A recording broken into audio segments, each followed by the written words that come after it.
Like, where are these people coming from?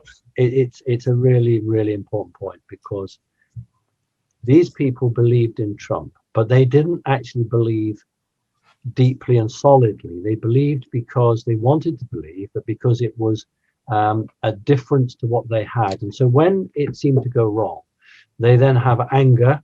They're looking for someone to blame, and that's how they're kicking out. That's how they're responding, because they feel betrayed, they feel let down, and that's because they're not developed. I'm not being disrespectful. They're not developed fully themselves, and this will teach them. They'll learn from this, and they'll either then become stronger, or they'll just go the other way. But the point is, as you said, Charlie, this is a point of choice. People are choosing, and this is always going to happen. So yeah, I've had people, and there's the in-between group which are saying he can't be allowed to win. Now that's neither one thing or the other, but it's the bit that are saying you led us on, you lied to us, and no, and as you said, Nino, it's like no, I haven't lied to you. You've chosen now to flop immediately. These aren't the people I would want in the trenches with me in war, I'll tell you that much. That's just very true. I'm like, wow, man, you guys are just like, you guys turn yellow quick. Yes. Like, oh, this is over, man. I mean, like, even weeks ago, so I'm like, okay, you falling out, you falling out, you falling out. I mean, there's like maybe me, and I mean, I have friends that are Army Rangers that are like, it's over. Wow. Man, what does that say? Today I feel like a doctor in a special needs hospital. I think I might have been there. Yeah, look, we've been through some things, and this is where people forget very, very quickly. We've pointed out the fact that the fence around the White House has the locks on the outside, and people have forgotten about that. We've explained to them that the White House is in DC, and it's the District of Columbia, which is not part of the states. We've pointed these things out. We've pointed out that America right now is under military rule, military law. In the Constitution, you can't elect a president under military rule. That's against the Constitution. So there's so many things, and people just go, oh yeah, no, I saw it. He got inaugurated. Well, I saw it 10 hours before it happened. Somebody sent me the video. So what do you say to that? And it went out live. Wow. I mean, what about like when they say he's going to hit the ground running and he's going to start issuing all these executive orders? How does that play out? Like, what? He's going to hit the ground running, all right. Not in the direction that he thinks he's going in. He's going to be running right into jail because he's committed treason. I mean, he's kind of already there. I mean, the place looks like a prison. It is. That's exactly what it is. It will be a prison and a courthouse all in one. Yes. Right. Exactly. And maybe he'll go and have his base in Texas, like the old ones used to. Who knows? Right. But I just wanted to quickly say that what's happened is that the FBI have said to Biden that the ongoing threat to anyone in DC is so strong that they've agreed to keep 6,500 National Guard in Washington for a whole week. So I think that's very interesting. So you're right, there are going to be at least 6,500 National Guard permanently stationed in DC. How many are there right now? Is it like 20,000? 30, just under 30,000. So they're going to be, so the majority of them will be leaving then. Yes, because I think that they'll only need 6,500 to do what they need to do. Yeah, no, I agree with that totally. The other thing that was interesting is when Donald Trump did his speech before hopping on Air Force One, there was some American flags behind him. How many was there? Q number. Exactly. Oh, wow. 17 flags behind him. And that wasn't a mistake.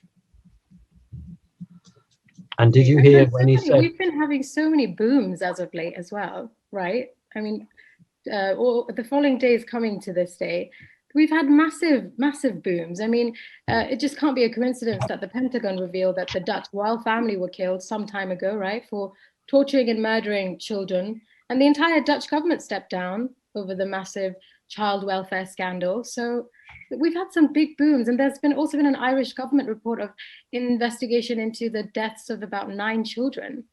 So, there is a lot happening, I think, and these booms can't be happening for no reason.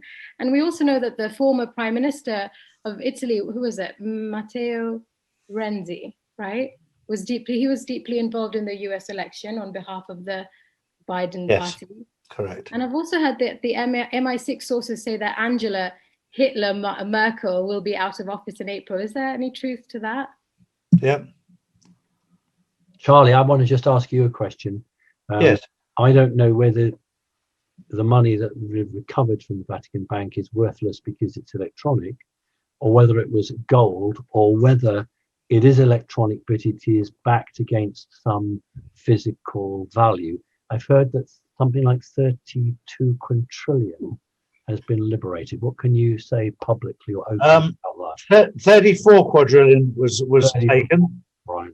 and it was taken in cash, gold, and artifacts. Excellent. And it was a total of 650 plane loads. Excellent. And it has gone to a number of storage facilities. For anybody that knows, when Donald Trump took power, when he looked inside Fort Knox, it was empty. Yes. It's no longer empty. It's full now. But yes, no, it was taken from there. And Charlie, sorry to interrupt you, but let me just be clear, because I'm not sure myself. So this bought the Italian government freedom. Is that right? That's correct.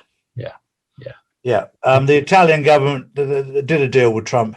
Yeah. Makes sense. But there's been a number of deals that have been done. You have to understand that Trump is a businessman, and it's like when the election, when they were flipping the votes, even the mail-in votes, etc. The counters were doing this, and he arrested just the housewives who were doing the counting, and they were told very, very clearly that it came with a mandatory death sentence.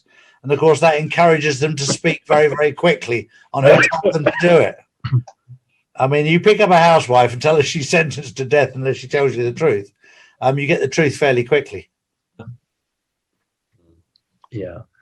And we go back a long time. Is what you said there, Charlie, was brilliant. When many years ago now, when China required the US to pay in gold, and they duly did. And then when the Chinese scraped off the top layer, it wasn't gold at all. And that's why the Chinese started to get into real estate, because they wanted to get it back. And it's been a long clawing battle, hasn't it, to try and get that sovereignty back? Yeah, it has. And the Chinese are incredibly clever in the way that they think and the way they work. And I'll give you an example. When I was approached 3 or 4 years ago, the Chinese offered, the CCP offered me $2.5 billion to invest in the UK, interest-free with no repayment date. And the only catch was they wanted me to introduce them to certain MPs. That was the easy part. I mean, there's not many MPs that will say no to meeting somebody from China if they're going to whack a load of money into the UK. Absolutely. Yeah. And then suddenly, when they're talking to those MPs, they put it on them and say, fine, if you've got any projects, we'll give you special help to make sure we can do it. And they ease their way in such a discreet way that people fall for it. But Donald Trump is a billionaire businessman. So when you try that trick on him, it has a completely different effect, because he wants to know what you're up to. If you're offering money for nothing with no repayment date, there's got to be a catch. And we saw what happened with the financial markets 10 years ago. With the gambling that went on with the banks, nobody gave a shit because of the fact they were making lots and lots of money, way above what they should have been doing. So when it went wrong, everyone screamed at them, but nobody mentioned a thing when it was going well. And that's in our DNA.